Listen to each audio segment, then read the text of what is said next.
जैसे ही वे आगे बढ़े, दरवाजा अपने आप बंद हो गया। अब वे अंदर फंस चुके थे। वे चारों अलग अलग कमरों की जांच करने लगे। अचानक सीमा ने चीख मारी।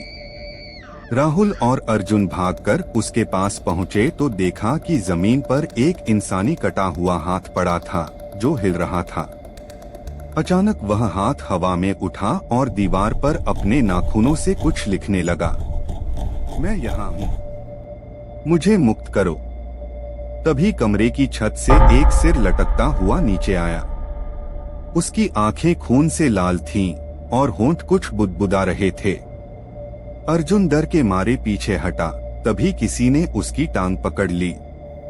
नीचे देखा तो फर्श से एक पैर बाहर निकल रहा था जो उसे खींचने की कोशिश कर रहा था। नेहा रोने लगी, हमें यहाँ से निकलना होगा। राहुल ने देखा कि हवेली की दीवारों पर उर्दू में कुछ लिखा था। जैसे ही उसने पढ़ना शुरू किया, हवेली की दीवारें कांपने लगी। उसने पढ़ा, यह जिन उस काले जादूगर का श्राप है जिसने इसे कैद किया। इसके शरीर के हिस्से अलग अलग कर दिए गए, लेकिन आत्मा अब भी जिंदा है। जिसने भी इसके हिस्सों को एक जगह लाने की कोशिश की, वह हमेशा के लिए इसका गुलाम बन गया। अर्जुन ने कांपते हुए पूछा, तो मतलब ये हमें भी अपना गुलाम बनाना चाहता है?